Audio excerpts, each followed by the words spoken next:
Oh, it's warming up now, isn't it? At this point, I'm guessing that you didn't even know that Lord George was dead yet, let alone what Dry Eye was up to. Hello, Dry Eye. What do you want?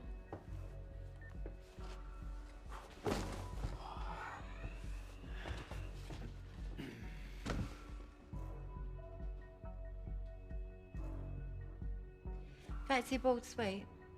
Nah. Suit yourself.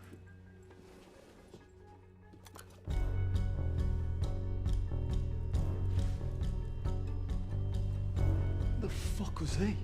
Now, I'm not exactly sure what happened next because you two managed to give me the slip. They got Rosalind. Call Roger. Oh, goody. Another bottle. Hold on. You were there? Yeah. Of course I was there. Isn't it picking up? Maybe you should put your seatbelt on. Yeah, let me call Rosalind. Yeah, let me do it. I got it. Just watch the road. Now, Rosalind, don't be alarmed. But you're going to come with me until I can resolve all these issues with your husband. I'm not going anywhere. Well, she's not picking up, but she's ringing. I mean, we could just slow down a little bit.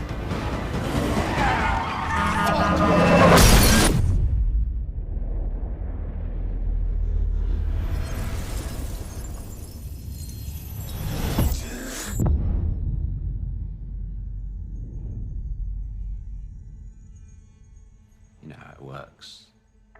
You either come with me or Tony here. He's going to make you come with me.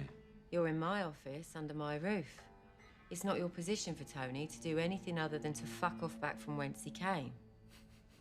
Tony. What's that? Is that a paperweight? Funny you should say that. Turns out anything with weight can be a paperweight. Well, what are you going to do with it? Well, that's up to you, isn't it? Either you do as I tell you to and use the door, or I'm going to shoot Fat Tony right between the eyes. You see, this gun's only got 2 bullets, so I'm not going to fuck about illustrating its significance. You're going to have to trust me on that. The alternative is a little bit absolute. I'm going to have to check your grammar on that. Can't be just a little bit absolute. It either is or it isn't. Whatever it is, I've lost my patience. I'm telling you, I will squeeze this trigger and Tony will be no more.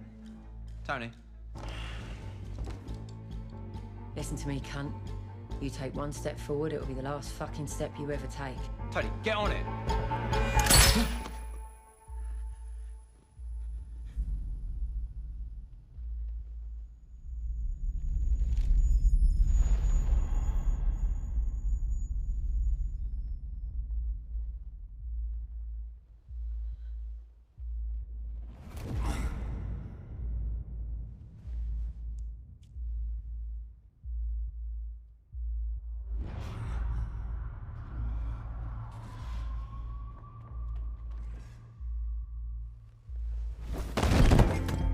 I fucking dare you.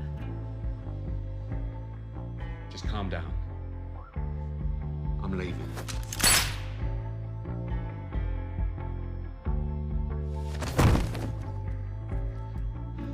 I guess that's your 2 bullets, eh?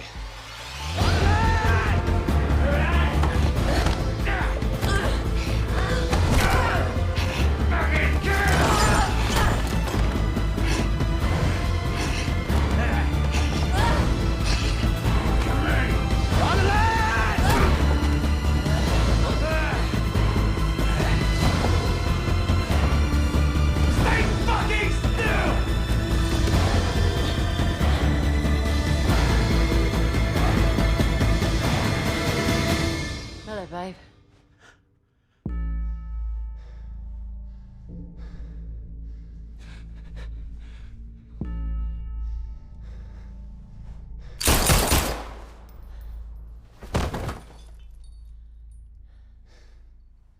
Hello, love.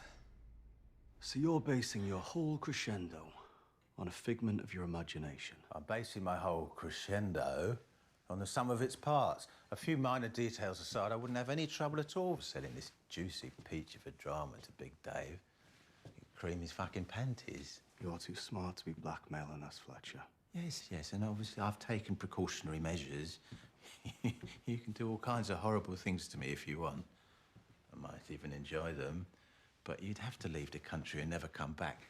So is that the story over now, Fletcher? All this whole build-up was leading to this next part. This is the news that you're asking about before. Ready? Matthew. He's going to need some people to run his business here when he buys it from Michael, right? He's going to need a reliable pair of hands, someone like you. So why didn't he ask you, Raymond? I don't know. It's none of my business. Because, I'll tell you, he already had someone earmarked for the role. Dry Eye.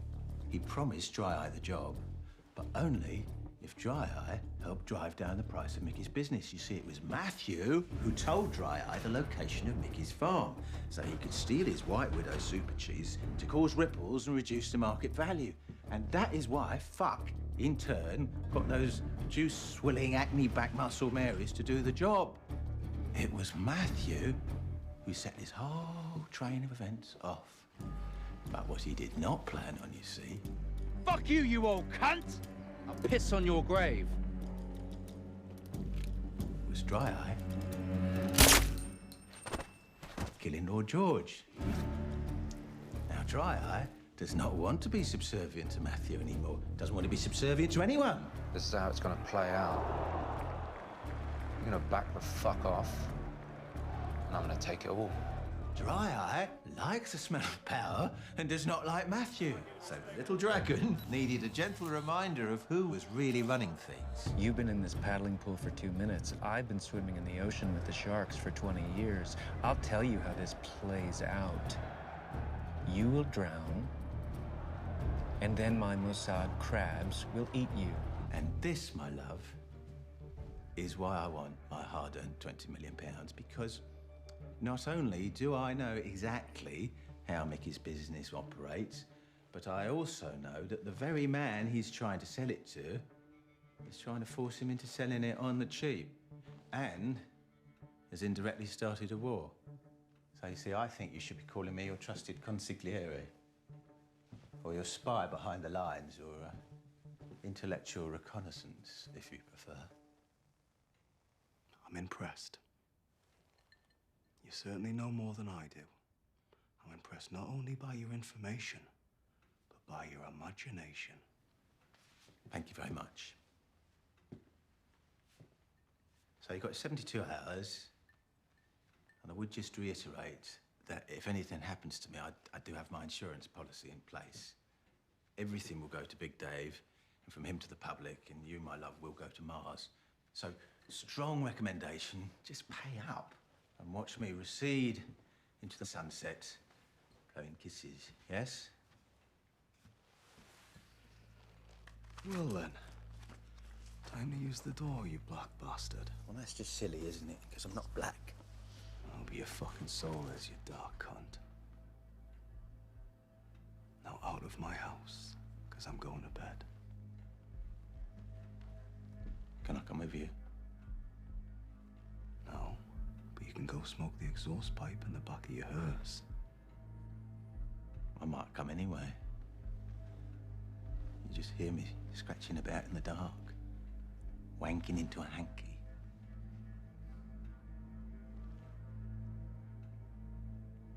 All right, so 20 million. You've got 72 hours starting now. Tick tock, tick tock, and I'm gone. Tick tock.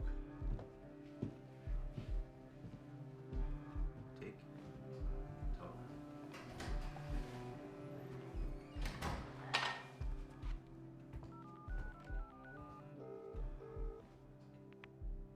He's just left.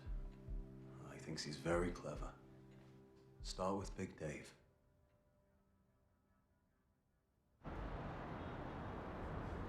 Now, you keep this between you and me, Hammy, but Fletcher's been in touch. He says he's got what we need. Careful, boss. Fletcher's ass belongs to the highest bidder. Yeah, he says he wants 150 grand, but if it's proper, it's worth a whole week's exclusive. What does he have exactly?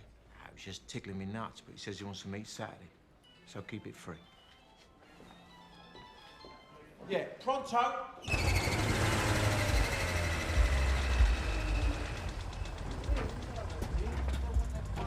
Oi, can't park there, mate. Move the van.